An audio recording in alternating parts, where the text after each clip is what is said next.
Alright guys, so we're back with some more TWC 18 Oceania, and we've got Divine DFP on HRE up against LaSh, who's on Mongols? And we're on Hillendale. Yeah, he's on Mongols. Not the best, not the worst spawn. I mean, there's a small gap, but at least it's close enough that you can sort of skip a go.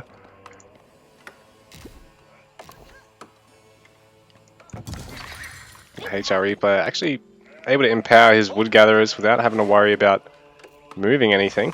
So DFP is actually going for early wood because I guess he wants to go for the mill as well, and he can go for wheelbarrow.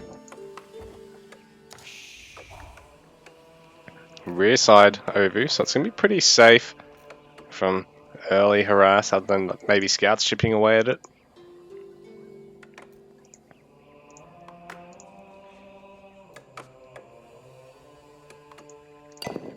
So stone mines have actually been nerfed in this patch. Gold mines remain unchanged.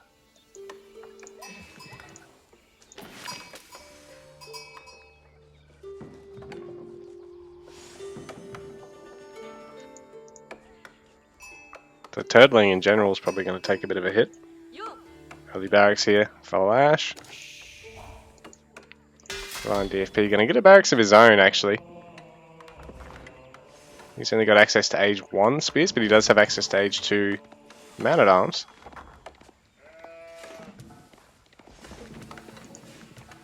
DFP cautious that he wasn't going to trigger the deer. He'd already set it off, so it wasn't really a problem.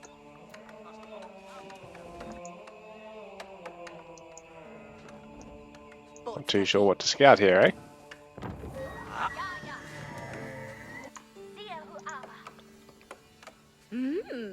So LaSh's barracks finishing up. He's going to get double spear production up against single spear production. This way DFP can actually defend and prevent initial towers from going down, at least immediately around resources that he's going for.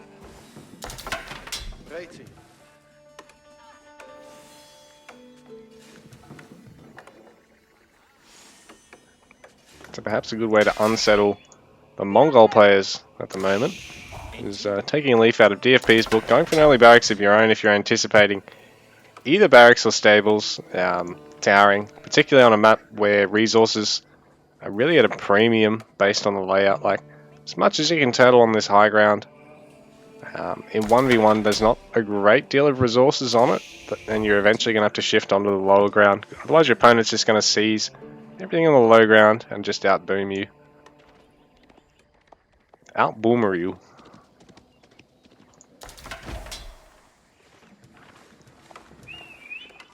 DFP getting housed. LaSh behind this. Started his gold gathering. He wants to get his age 2. He's not going to invest too heavily in the spears. He's probably only going to get 2 or 3 pairs. This way DFP at least is able to pick off the villager, because I believe they are slower. Yeah, without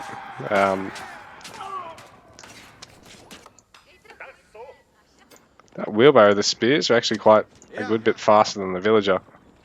So DFP able to try and repel LaSh for the time being. He's actually producing more spears than his opponent. Worrying too much about going too heavily on the gold. He can always, you know, get to 400 food, transition a lot onto the gold, and empower everything pretty much all at once with this base layout for him. It's great layout for the HRE player. Even bringing the pellet forward to empower, heal a little bit before he goes back to empowering. A little costly on the eco sense, but it keeps his spear ball alive, which renders the Khan obsolete. CFP now has a better number of spears than LaSh and is forcing him to actually spend a bit more on stone and on producing the spears than he'd like. So early resources for the Mongols. It's quite punishing for them to invest in pretty much anything other than aging up and towering you until they get that separate out, because they're a really wonky civ to play an eco, like a invested in the age eco game on. Got more expensive town centers. Everyone else is costing 700 resources. They cost 900 for the Mongols. So now, double spear production, proving to help out LaSh a little bit, but I think DFP's been just consistently producing through all this. And with the prelate empowerments, got himself a bit of an eco lead as well. So he can look at forcing LaSh to try and tower up somewhere else. Go somewhere else, you stinky bugger. He's going to pick off the villager with the scouts. He anticipated that being split off. And this way he can at least fight the spear ball. So LaSh from here needs to desperately get out the deer stones, but at the same time doesn't want to commit too much into getting it built because he's not going to have a huge eco behind this. Prelate empowerment really helping out the HRE player through all this, while Mongol player committing so many bills to getting that age up. There's only not the same amount going on the chapel. But if the HRE player gets this out quicker, he can start empowering everything quicker, rather than just 10 villages.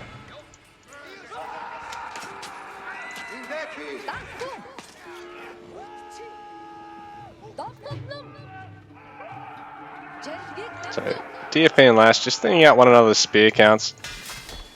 If he's still producing spears through this, and LaSh for now seems to not be. He seems to be burning through a lot of his stone, doing double spear production when he realizes he needs to add more spears. So that's sort of the real benefit of DFP just consistently adding the spears, because if he can really force LaSh to stay at home, it's really uncomfortable for him trying to get a quick castle, because he doesn't want to blindly let the HRE player get a quick castle age either.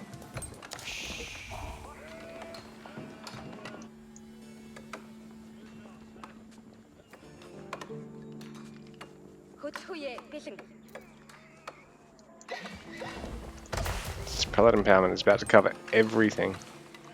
As long as DFP can make sure these deer don't stay any further than there, then yeah, he gets complete empowerment, all of his eco at the moment. And then the HRE, you know, that prelate empowerment is like 40% gather rate and drop off, well, carry bonus, so it's a huge benefit. 40% better villager gather rate compared to your opponent when you're this early in. It's quite huge. I mean, obviously it's bigger numbers late game, but early game you've sort of got, there's not really anything you can do other than play a greedier build, or one that comes with more payoff.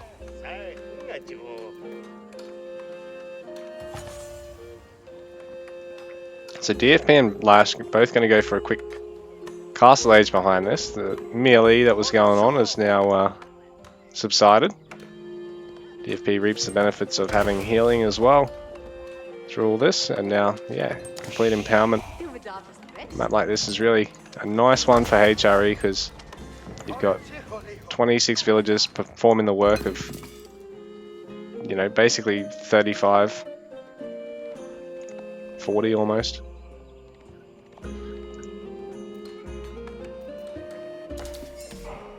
So LaSh is going to invest in the stables behind this.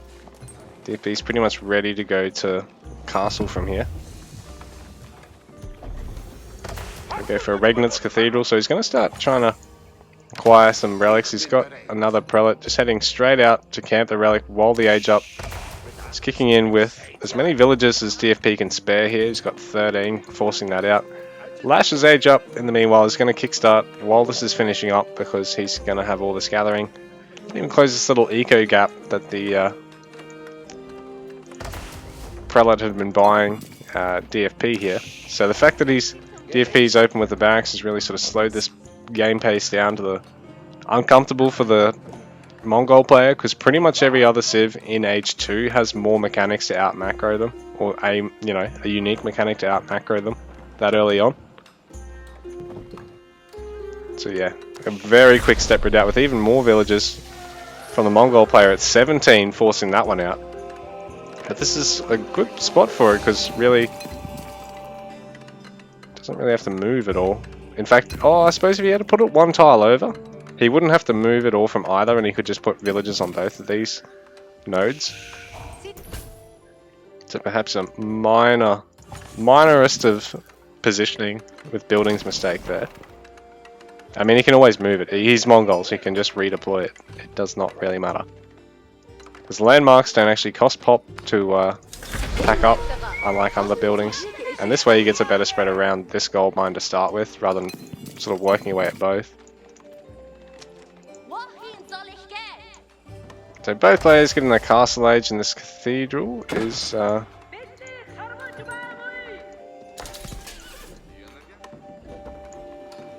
did he go with the prelates? He brought it back yet? Let's see if we can grab the one down this side. Ah, he had to retreat because LaSh was camping it with spears, so quite smart for LaSh to camp DFP's first choice relic. But at the same time, DFP's now grabbing others that'd be easier for LaSh to get on later on into the game.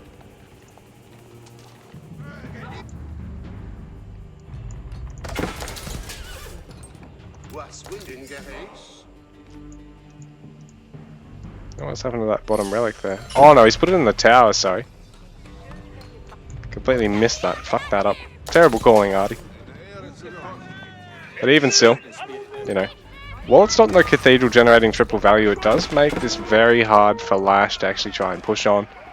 And, you know, it gives the tower extra range to actually cover the other towering spot for the Mongol player. It's transitioned to Lancers now, so it won't be too easy to get these relics all back to the cathedral. And bearing in mind, Mongols have also got a pretty nice transition into relic acquisition because they go for the quick step redoubt. But even still, there's one relic in there generating at triple value. Oh, it's been nerfed, so it only generates at double value now. Man, that strategy used to be really strong. HRE H3 used to just be almost unbeatable to, if you let them get there for free, like they just fucked you up. There was no way you could play like a quick age up tempo game with them, because they just go either Regnets and get 2 relics, or go Burgrave and spam Man at Arms, and you're just like, fuck.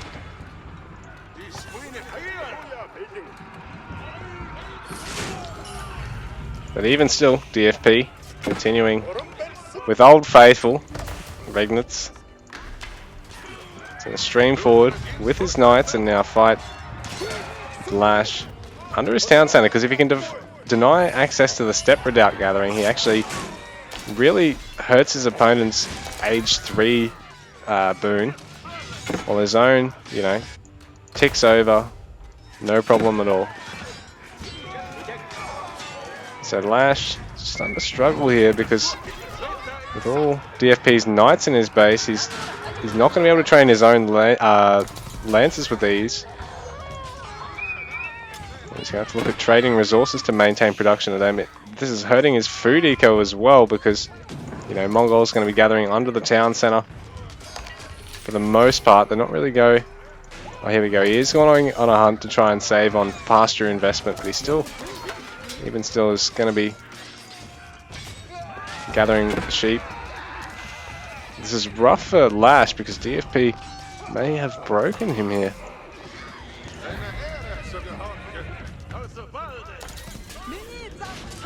Shaman being caught there. But he does manage to at least acquire the relic for LaSh, but it's looking really ugly. It's a lot of garrison time lost and a couple of vills going down. Most of the army for LaSh just being caught and killed as it comes out of the production earlier. So DFP's bought himself a bit of time. He's filled up that Regnet's Cathedral, so now he's getting 5 relics gold for the price of 3. How solid is that? Not as solid as it once was, but still pretty solid. So DFP gonna go for the Sacred, and LaSh realizing that DFP is just looking to try and land the killing blow from here. GG, well played.